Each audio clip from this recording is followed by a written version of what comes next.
Let me thank Paolo Glisenti and the Italian Pavilion for hosting this event, and let me also thank Mayor Gualtieri and all the others for choosing the Italian Pavilion for the launch of this idea, which is actually much more than an idea. It's a very, very serious and very important message to the entire world. Italy, Rome, wants to be at the core of our future, wants to be the place where in 2030, according to the 2030 Agenda for Sustainable Development launched by the United Nations in 2015, we will also check whether the decade of sustainable development will be able to provide and to reach all our targets and goals that the General Assembly of the UN decided 7 years ago. We know that since then, the situation in the world has improved in some respects, but also was largely and dramatically affected by the pandemic and now by this war, which is unacceptable, which has to be stopped as soon as possible.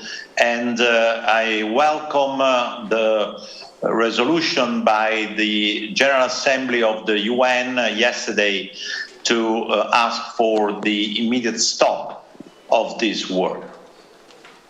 The world is facing huge challenges, not only climate change, but also adaptation to the climate crisis and the adaptation and the exploitation of new opportunities provided by technologies, by new education, and many other economic developments that are happening around the world, notwithstanding the pandemic. Italy was the first European country that was affected by the pandemic at the beginning of 2020. And we paid a very large price to be the first Western country to face the pandemic.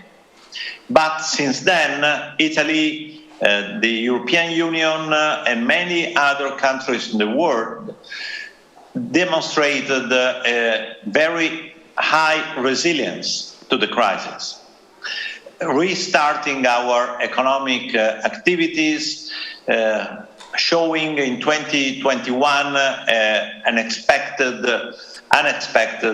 rebound, and regaining confidence and also respect all over the world because of this performance. But also, I would like to stress the many other performances that Italy shown in 2021, including the incredible sport performances, not only in the European soccer tournament, but also at the Olympics.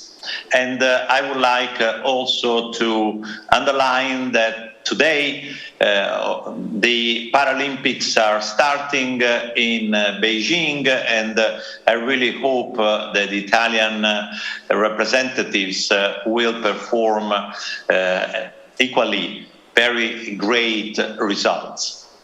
Today, we are here to put the Italian and the candidacy of Rome in the right perspective. It's a perspective of development, sustainable development. It's a perspective of joining the entire world around a great idea, the idea of building a common future, exactly like the declaration around the 2030 Agenda was titled. Italy is already investing in improving the capacity of Rome, Lazio region, and the entire Italy to face the great opportunity of Expo 2030 from different respects. First of all, the Italian pavilion has been in this Expo Dubai an incredible center of innovation, of sustainability, and showing that the Italian socio-economic system is already oriented to these concepts. The Italian pavilion has been built around the idea of sustainability, and I am particularly happy, and we will hear later about this important achievement, got the clear recognition of this orientation to sustainability in terms of certification. This is a great lesson also for the future organization of Expo 2030.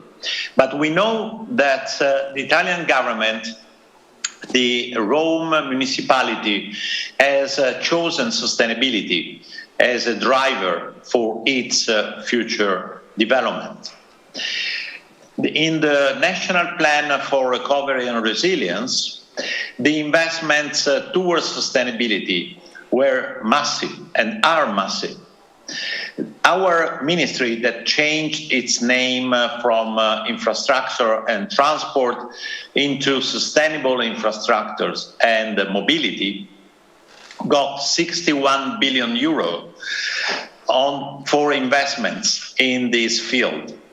But if we add on top of this 61 billion euro the amount of investments that we have chosen to devote to this sector with the last budget law, plus other funds, we are talking about an investment of more than 103 billion euro over the next 10 years. The change of the name clearly shows where we are investing.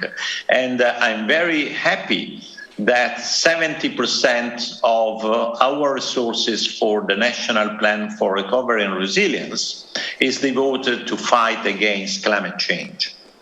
But in a territorial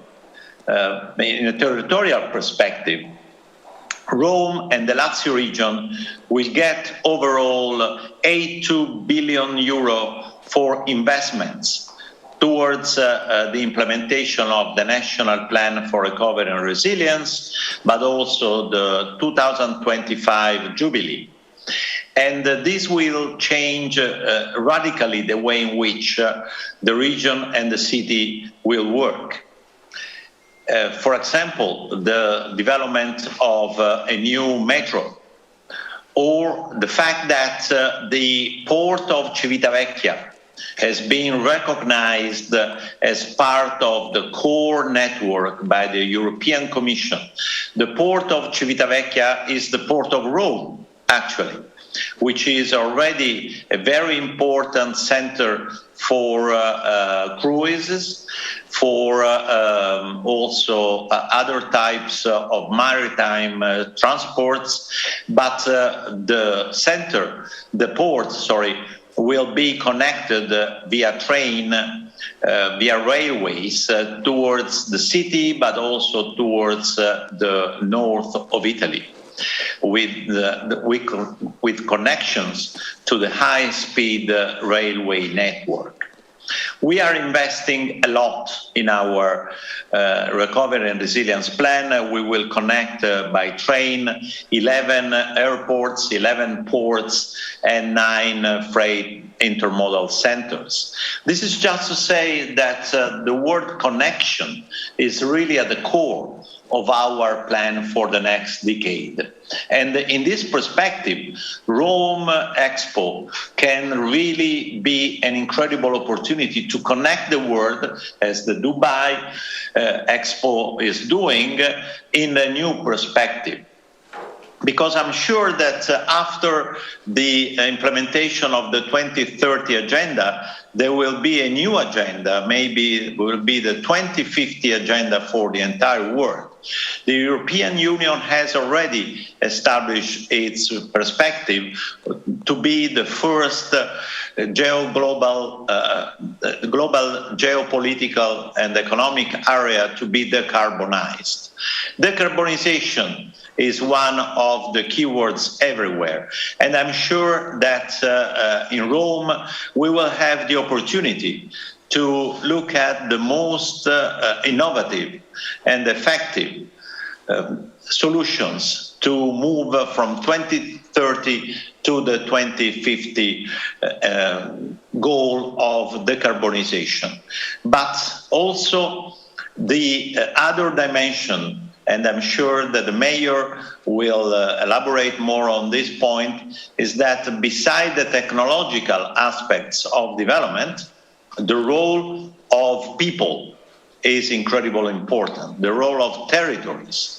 Therefore, we cannot forget the social development. We cannot forget how the societies and the culture can really change our world for the better. And I will stop here just to say that Rome, and we have seen that with a great video that has been presented, Rome is the worldwide symbol of culture. And therefore, connecting new technologies, territories, people, and cultural elements will help in making, I hope, the Rome Expo 2030 a really unique experience worldwide. This is why the Italian government strongly supports this candidacy and is ready to do whatever is necessary to support this idea, which is, as I said, much more than an idea, and to welcome everybody in Rome in 2030. Thank you very much.